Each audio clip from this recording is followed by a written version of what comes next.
Muy buenos días a todos los que nos acompañan hoy en esta presentación que organiza la Cámara Nacional de Comercio junto a Génesis Latam Consulting. Hoy tenemos el placer de realizar un webinar corto para presentar un libro, 2000 años liderando equipos, aprendizajes del management exitoso. Todos sabemos que el secreto del éxito en las empresas está justamente en gestionar el talento, en lograr que ese talento se traduzca en resultados y que esos resultados logren los objetivos fijados. Y Javier Fernández Aguado ha logrado sintetizar en un libro interesantísimo esas enseñanzas del management exitoso a lo largo de la historia. Javier Fernández Aguado, quien será quien presente el libro y es autor del libro, es director de la Cátedra de Management de la Fundación La Caixa en EA University, es socio director de Mind Value y director de investigación de EUSIM, es doctor en Economía por la Universidad Complutense, Premio Nacional J. Artigas de Ciencias Sociales, ha publicado más de 60 libros sobre gobierno de organizaciones y creación de empresas, es director de la Cátedra de Fundación La Caixa en IE Business School, socio director de Mind Value, y además tiene una serie de publicaciones destacadas, como por ejemplo Roma, Escuela de Directivos, el idioma del liderazgo, patologías en las organizaciones, el management del Tercer Reich, liderar en un mundo imperfecto, jesuitas, liderar talento libre, y bueno, cómo no, 2000 años liderando equipos. En esta presentación también tendremos el placer de contar con Marta Prieto, directora de la editorial Colima. Es una editorial especializada en promover valores y contenidos de calidad que invitan a la reflexión. Y Marta nos ayudará luego de la presentación de Javier a realizar un diálogo e intercambio de ideas con el autor. Todos ustedes podrán interactuar a través del chat, a través de la sección de preguntas y respuestas que está habilitada en la herramienta para poder trasladarnos cualquier consulta o duda que tengan. Este libro no solo se presenta digitalmente, sino que ustedes podrán adquirirlo, podrán adquirir en la red de librerías Lectura, que está disponible a nivel nacional y que está al alcance de la mano de todos en Bolivia. En el chat se les está colocando la dirección de la página de comercio electrónico de la librería Lectura. Hoy en día comprar un libro es muy fácil, no necesitas ni moverte de casa, así que los animamos a poder acceder a esa dirección y podrán comprar el libro, adquirirlo para degustarlo y poderlo disfrutar en directo con las enseñanzas y todo el conocimiento que ha sintetizado muy bien Javier. Con esta breve introducción y agradeciendo nuevamente a Génesis Latam por este esfuerzo conjunto, a Librería Lectura que ha hecho el esfuerzo de traer los libros a Bolivia y de tenerlos en nuestro país, quiero dar la cordial bienvenida a Javier y a Marta nuevamente, hacer inicialmente la palabra a Javier para que pueda realizar la presentación. Apreciado Javier, te pido que puedas desbloquear el micrófono para poder comenzar con una pequeña presentación y luego, como les comentaba, Marta irá interactuando con las preguntas que ustedes tengan y generando un diálogo para poder enriquecer la presentación. A todos a disfrutar, todos a crecer y todos a conocer más sobre management exitoso. Adelante, Javier. Bueno, muy buenos días para ustedes, buenas tardes para nosotros aquí en España. Recuerdo con gusto la ocasión en que estuve en Bolivia para impartir una conferencia en Santa Cruz y luego conocer los alrededores de esa maravillosa ciudad y en concreto algunas misiones franciscanas. Les voy a explicar brevísimamente a qué me dedico y entraremos inmediatamente en el contenido del libro. Yo divido mi jornada fundamentalmente en dos. Una parte de mi vida la dedico a investigar. Trabajo un poco como arqueólogo del management, tratando de extraer conocimiento de culturas pasadas. como muy bien explicaba Lorenzo, he dedicado años a analizar el management de la Roma imperial, que dio lugar a un libro, Roma Escuela de Directivos, también en Egipto, Egipto Escuela de Directivos, en la Grecia clásica y luego en organizaciones como la Compañía de Jesús o como el partido nazi, el Management del Tercer Reich o el partido bolchevique. Bien, hace tiempo acariciaba la idea de poder dedicar tiempo suficiente para investigar el management de la organización más longeva de la historia, que coincide con que disponemos de una documentación colosal, porque desde su comienzo quiso dejar constancia de sus decisiones, de sus políticas expansivas, etc. Estoy hablando, evidentemente, de la Iglesia Católica. Hay dos modos de acercarse, al menos, a la Iglesia Católica. Un modo es desde el punto de vista de la fe y de la creencia. Esta es una alternativa. Otra alternativa es desde el punto de vista de la gestión. Yo lo he hecho desde este segundo punto de vista. Cómo se han tomado las decisiones, cómo se ha seleccionado al personal, cómo se le ha formado, tanto en la Iglesia en su conjunto como en docenas de las organizaciones que han nacido en torno a la institución que proclama el mensaje de Jesucristo. Y esto me ha supuesto 3.000 horas de inversión en investigación que han sido posibles gracias a la Fundación La Caixa. El fruto definitivo, que es también estéticamente precioso, es obra de Marta Prieto y de la editorial Colima, a quienes estoy particularmente agradecido. El libro se compone de 72 capítulos. ¿Y qué es lo que van a poder encontrar en él? Bueno, enseñanzas aplicables en la toma de decisiones para sus organizaciones hoy mismo. Evidentemente hay un montón de conocimiento acumulado, pero en cada capítulo he diseñado 10 enseñanzas muy aplicables en el día a día. De tal forma que dentro de la obra se podría decir que hay un sublibro que podría titularse 720 enseñanzas, ya que estamos hablando de 72 capítulos. Para esta presentación quería referirme a una de las organizaciones tratadas en el libro, porque en el libro ustedes van a poder encontrar de los 266 papas, yo he elegido 16. Que creo que aportan enseñanzas específicas relevantes para el gobierno de personas y organizaciones. Van a encontrar docenas de organizaciones, van a encontrar hechos singulares, como pueden ser las cruzadas de la Edad Media, como pueden ser los 3 concilios más relevantes de la historia de la Iglesia, el Cuarto de Letrán, Trento y Concilio Vaticano II, que vienen a ser las reuniones del Consejo de Administración, y también realidades, pues como puede ser la Inquisición o como puede ser pues la situación hacia la que la Iglesia se dirige, que es el último capítulo.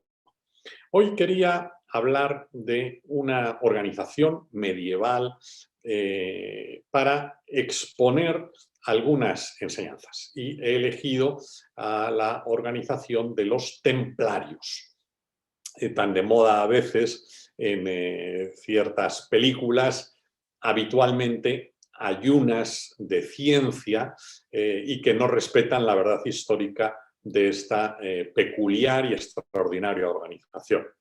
Por situarnos en el tiempo, a finales del siglo XI, el Papa Urbano II, que está reunido en una ciudad francesa, la ciudad de Clermont, decide declarar las cruzadas, es decir, las guerras para rescatar Jerusalén de la invasión musulmana. Este proceso, que comienza en el año 1095, culmina en agosto de 1099, cuando las tropas cristianas conquistan Jerusalén.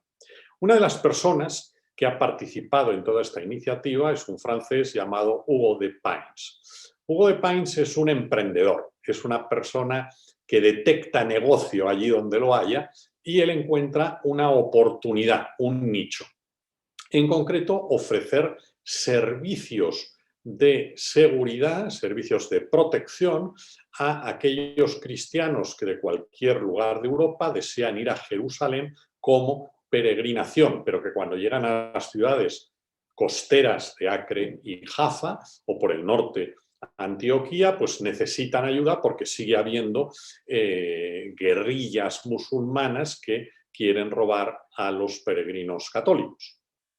Hugo de Pins crea entonces la Orden del Temple o Templarios, conocida por Orden del Temple porque Balduino de Jerusalén, el rey nombrado, les ha adjudicado como residencia el Templo de Salomón. Y de ahí el nombre de Orden del Temple o Templarios, aunque ellos originariamente su imagen de marca llevaba por nombre los pobres caballeros de Cristo.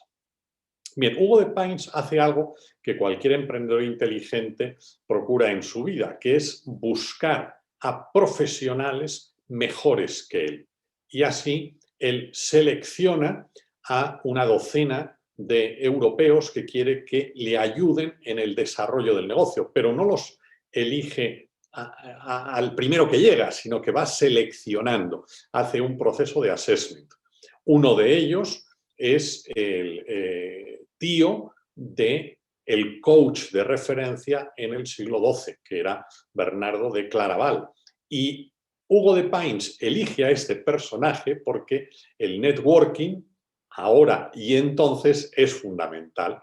Y le pide a aquel seguidor suyo que le pida a su sobrino que facilite las gestiones en la administración de la época y en concreto que consiga la aprobación de la regla del temple que se logra. El temple ha sido fundado en el año 1118, pero hasta el año 1128 no es aprobado formalmente en el Concilio de Troyes, gracias a Bernardo de Claraval, que ha recibido la petición de su tío André.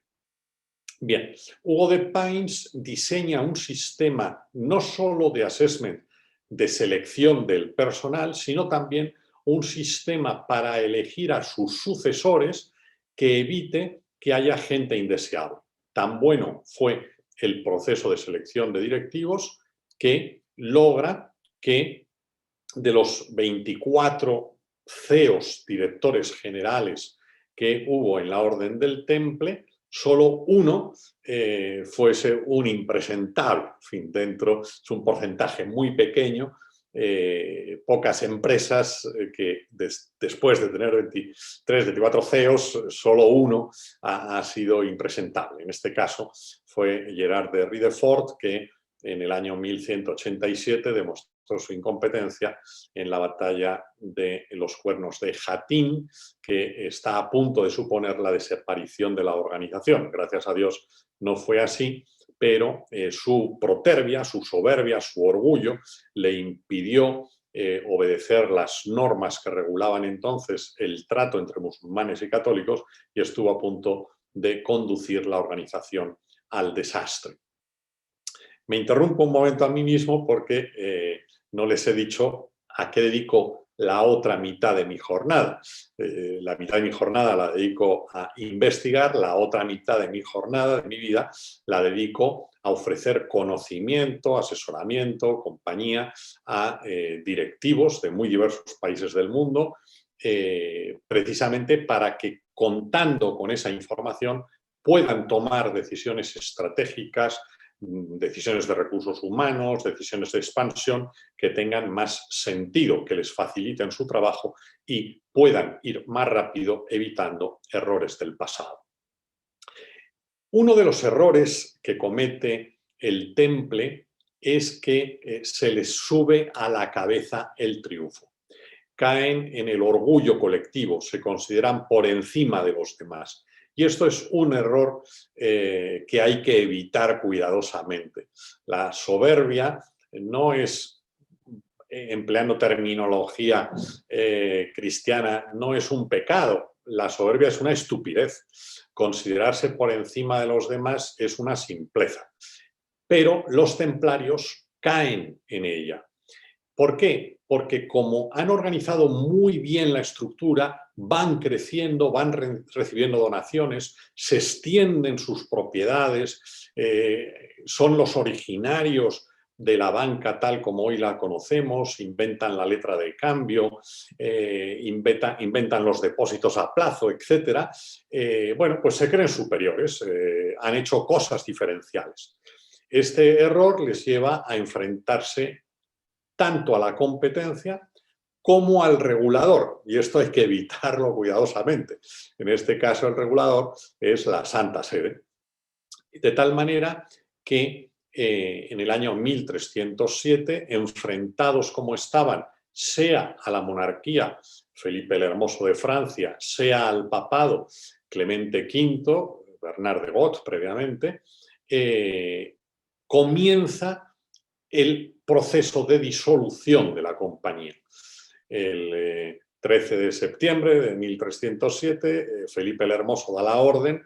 En aquel momento no había internet, ni teléfonos móviles, ni celulares. Él se toma un mes, desde septiembre hasta octubre, para dar orden a todas las comisarías, la policía local en Francia, que era donde eran más fuertes los templarios, para que el mismo día del mes de octubre tomen al asalto las casas templarias, de tal manera que en una operación policial conjunta y brillante detienen a todos los templarios, menos 2 que luego consiguen detener pocos días después. Comienza así un proceso de disolución con el sufrimiento tremendo de todos aquellos que de buena fe pertenecen a aquella institución, encabezados por un personaje interesante y frágil que fue Jacques de Molay.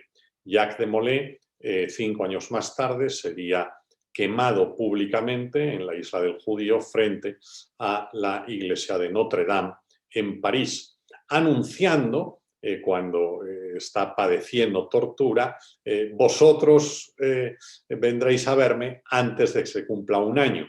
Esa amenaza va dirigida a 3 personas. Va dirigida al Papa Felipe el Hermoso, va dirigida a el obispo de Lyon, que es el que con más fiereza ha luchado por destruir la institución, y contra un ex templario que ha promovido la denuncia. Bien, así se cumplió y los 3 murieron antes de que pasaran 12 meses desde el fallecimiento por tortura, por incineración de Jacques de Molay. Los templarios, aquí les he dado siquiera 3, 4 indicaciones, están muy bien explicados en el libro, con mucho más detalle sobre cómo ir promoviendo la selección de mis subordinados, cómo definir la política de selección de quienes me van a suceder, porque la gente generosa, los directivos con sentido común y generosidad, van preparando a los delfines, a aquellos que luego les seguirán. Y los templarios lo hicieron de manera brillante, con un proceso que ahora mismo no me da tiempo a explicar porque es largo, laborioso, pero muy sabio, para ir definiendo quién va a ser el siguiente CEO o, con su terminología, el siguiente gran maestre. Si queremos que las organizaciones perduren en el tiempo, no hemos de insultar a la competencia y mucho menos a los reguladores. Las organizaciones que esto aplica prolongan su existencia en el tiempo con ese doble objetivo que debe tener cualquier organización, que es ganar dinero y crear las condiciones de posibilidad para la vida honorable de todos los grupos de interés o, como hoy se les llama, stakeholders. Bien, yo quiero ser muy breve en esta parte porque me gustaría que en la medida en que ustedes lo deseen puedan plantear dudas, cuestiones para que el debate responda más a sus intereses y a aquellos aspectos que les pueda resultar de mayor interés y utilidad para su trabajo. Muchas gracias. Muchas gracias, Javier, por la presentación. Muy interesante, Marta. Tenemos consultas, tenemos preguntas. Dejo que tú puedas interactuar. Adelante.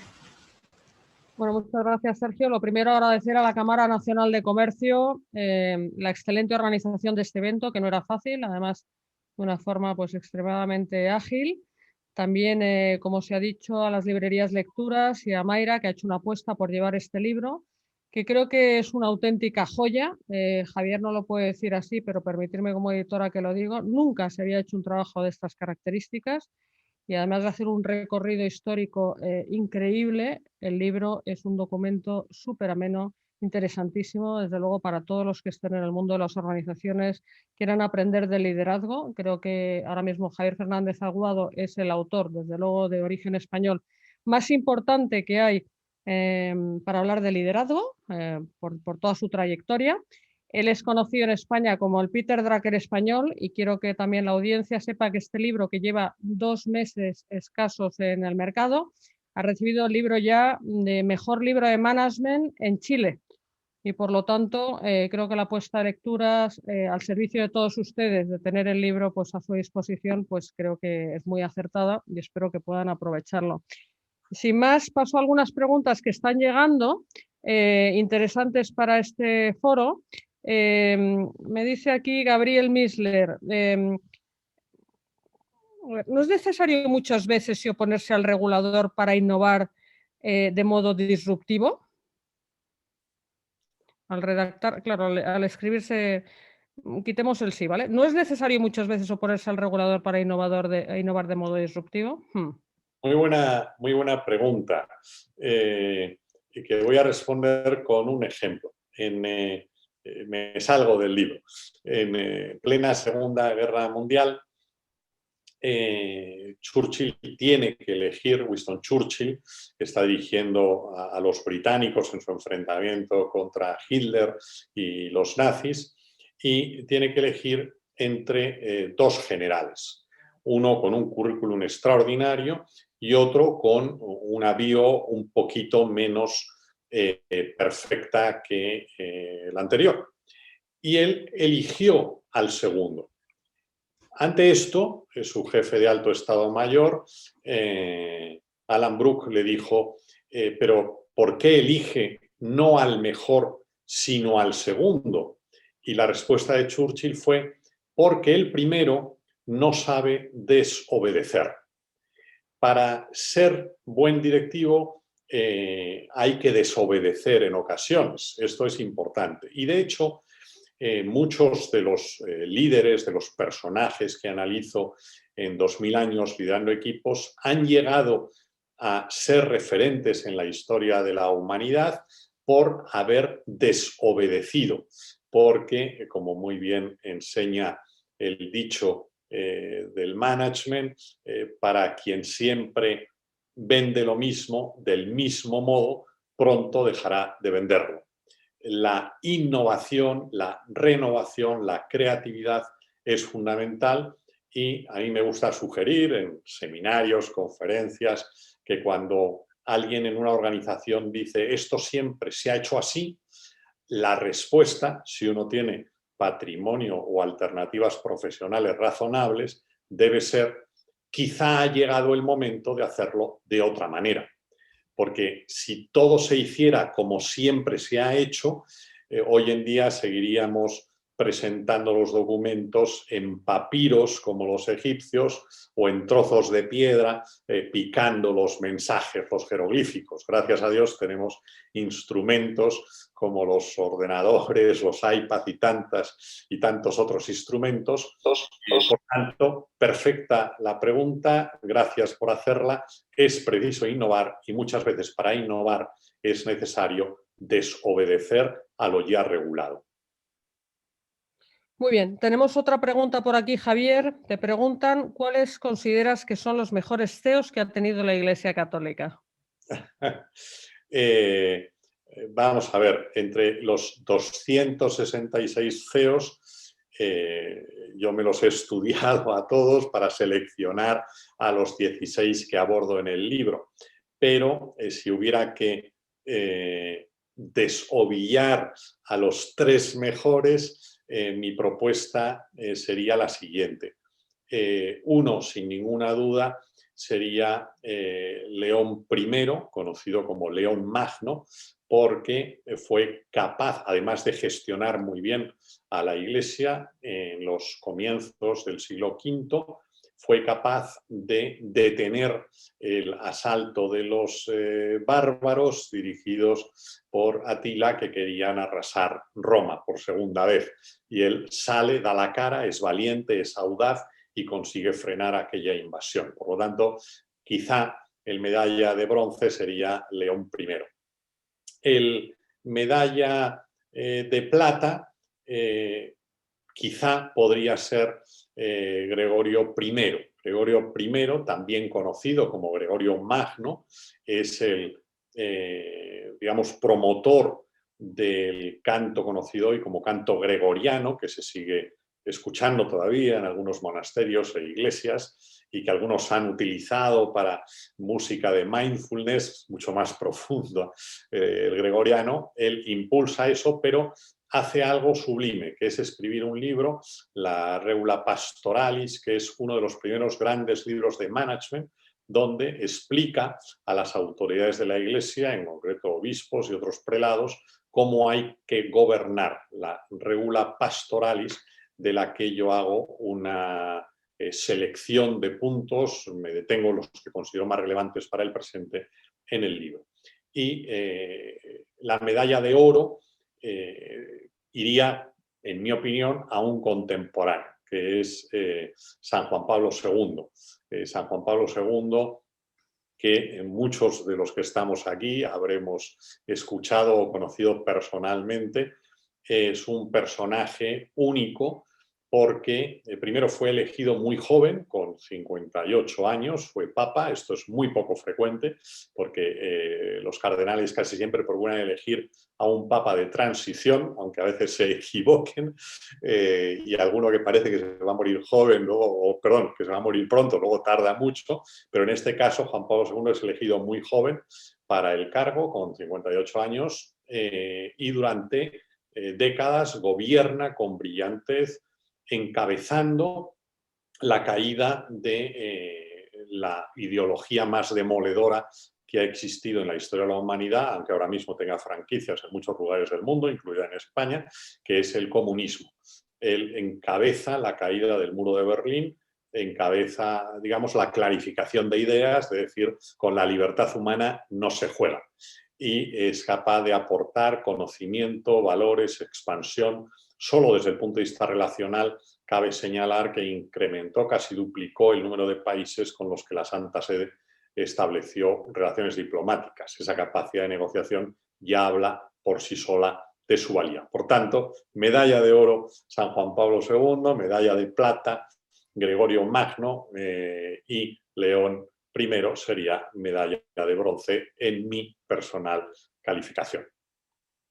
Bueno, pues te preguntaban por los 3 mejores, pero la segunda parte de la pregunta, que me la he reservado, pregunta por los 3 peores.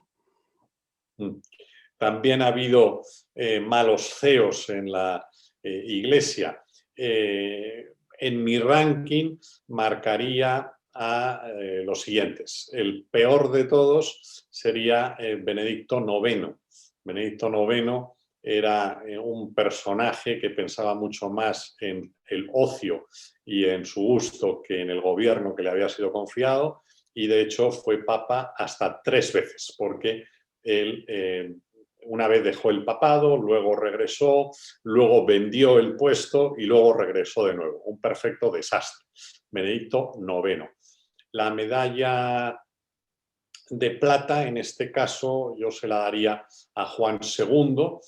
Juan II, la culpa no fue solo suya, la culpa fue de quien le eligió, porque fue seleccionado cuando tenía apenas 18 años, y una persona con 18 años, la testosterona disparada y todo el poder en su mano, pues lo que hizo fue montarse un burdel donde perdió el tiempo y también la vida, porque fue asesinado no en el burdel, sino en casa de un caballero mientras estaba encamado con su señora. Por tanto, el segundo papa de desastre, medalla de plata, sería este caballero, y el medalla de bronce sería Alejandro VI, el Papa Borgia, de origen español, que tuvo una vida muy poco ejemplar, aunque tomó decisiones sabias en algunos aspectos de la administración de la Iglesia. Pero si en cualquier líder se pide ejemplaridad en una institución como la Iglesia, es obvio que esa ejemplaridad debe ser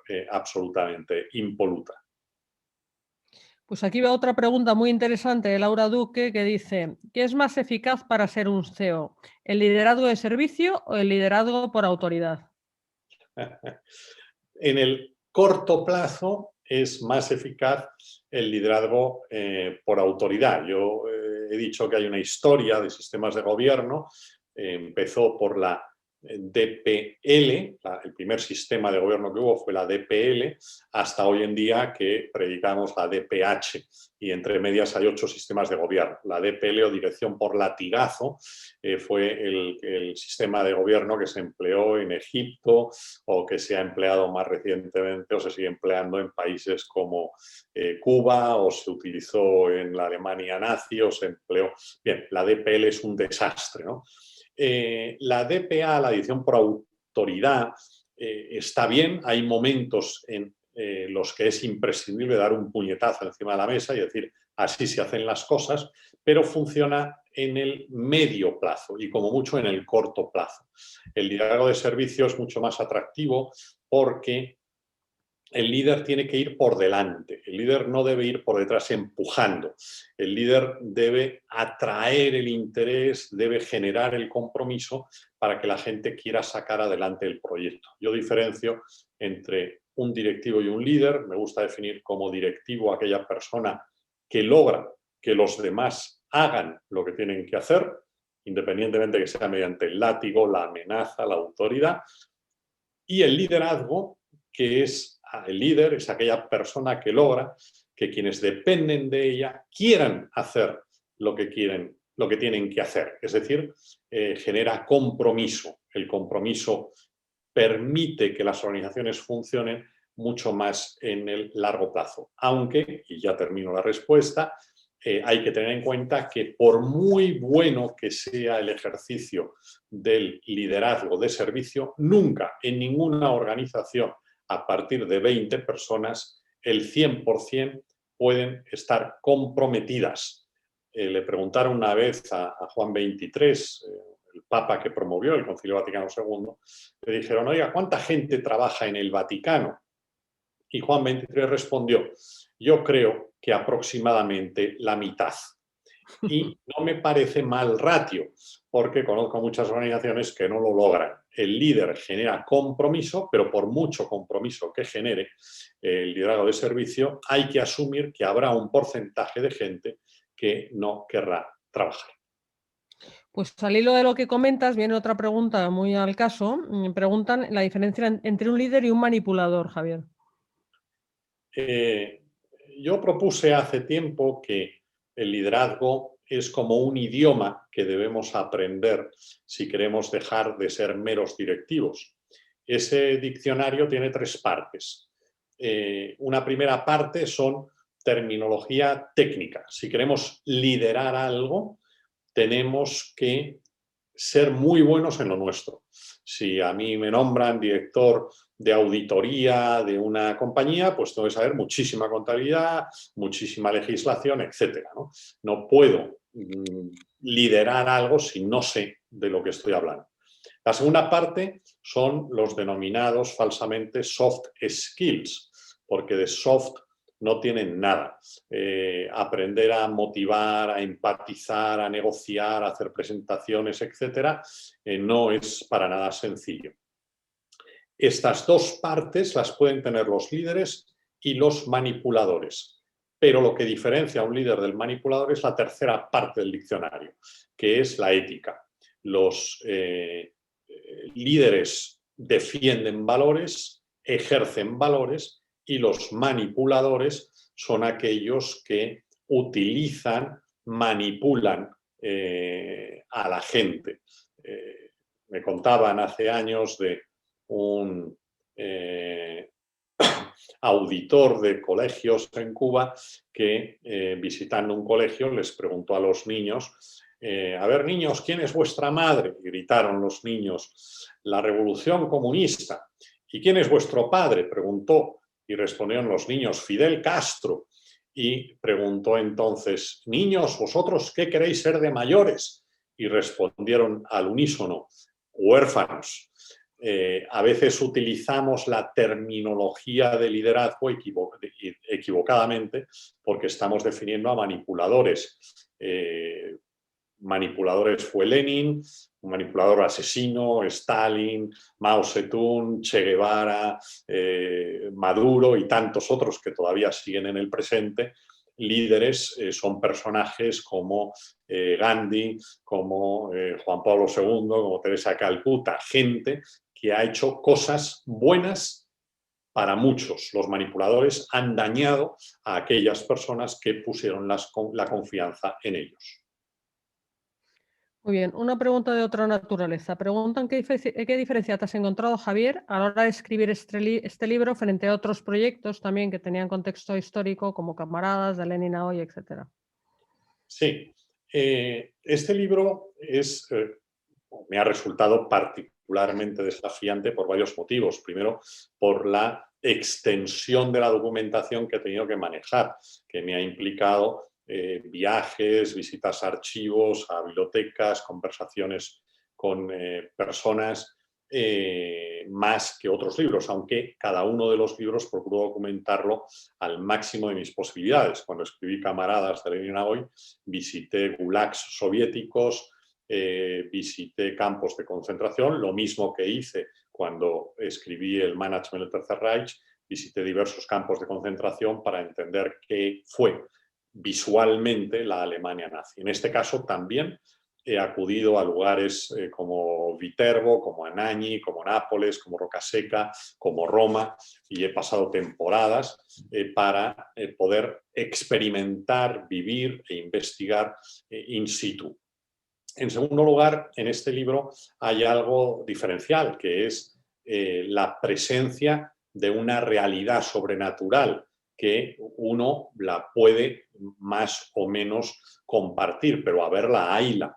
El mayor historiador de la Iglesia del Papado, que fue un alemán en el siglo XIX, Ludwig von Pastor, y además, como hacen los alemanes, escribió una breve descripción del papado en 70 libros, pues cuando fue a entregar su libro, cuentan, como dicen en Italia, se non è vero e ben trovato, si no es verdad, la verdad es que es buena la anécdota, cuando fue a entregar a León XIII su obra, le habría dicho, ahora soy mucho más creyente que antes. León XIII habría respondido, pero ¿cómo es posible si habrá hecho un análisis y ha visto la cantidad de miseria en los CEOs que ha tenido la Iglesia? Y Ludwig von Pastor habría respondido, por eso, porque ninguna organización que no fuese de Dios habría sobrevivido a tanto gobernante desastroso. Bueno, pues la Iglesia tiene un aspecto sobrenatural, sin ese aspecto no se entendería su pervivencia en el tiempo. Por otro lado, y todo hay que decirlo, junto a esas ovejas negras del pasado y del presente, gracias a Dios, hay una inmensísima mayoría de gente que ha dado su vida en servicio por los demás gracias a la fe católica. Lorenzo, ¿puedo hacerle una pregunta más? Esta es mía. Adelante, Marta, cómo no. Que ya no hay preguntas de los participantes. Me gustaría preguntarte, Javier, ¿a quién va dirigido este libro? Pues la verdad es que a cualquier lector. Evidentemente hay mucho de ciencia de management, por tanto para directivos puede ser de interés para historiadores, puede ser de interés para creyentes y para no creyentes, y puede ser de interés para cualquier persona que tenga un cierto interés cultural. Evidentemente no es un libro que uno pueda disfrutar mientras está viendo un programa, diríamos aquí en España, de Sálvame o su equivalente local. Es un libro que exige centrarse, concentrarse, pero sirve para cualquiera porque la toma de decisiones, independientemente de que seamos o no directivos, nos implica a cada uno a diario. Por tanto, el público objetivo es prácticamente cualquier persona con un mínimo de cultura. Genial, pues Lorenzo, yo mi misión ha concluido. Gracias, Javier. Gracias a vosotros. Te paso a ti, Lorenzo, la dirección de esto. Muchísimas gracias, Marta. También a Javier, realmente muy interesante toda la explicación. Gracias por atender las consultas que han ido llegando. A todos quienes nos han seguido, también agradecerles por su presencia. Recordarles que el libro se encuentra disponible en la red de librerías Lectura para que lo puedan adquirir en todo el país con su página de comercio electrónico, de manera que es muy fácil comprarlo hoy en día y poder acceder a una lectura que sin ninguna duda va a despertar nuestro interés y nos va a ayudar, nos va a hacer disfrutar. Javier decía que esta gestión exitosa tiene que ver primero con ser buenos en lo nuestro, es decir, tener una perspectiva técnica sin ninguna duda, desarrollar una serie de soft skills como empatía, negociación, motivación, y concluía con algo que creo que es muy importante en estos tiempos, la ética, porque los líderes defienden y ejercen valores. Muy bien, Javier, realmente una conclusión muy interesante y seguro que en 2000 años liderando equipos habrá muchísimas otras enseñanzas del management exitoso. A descubrirlo leyendo, que leer es un placer. Gracias por acompañarnos, el libro está en sus manos para disfrutarlo. Javier, muchísimas gracias, te dejo con la despedida. Gracias a Marta también por la moderación. Un placer. Gracias a todos. Gracias a ti, Lorenzo. Gracias a todos. Un abrazo y todo lo bueno. Adiós, Bolivia. Gracias.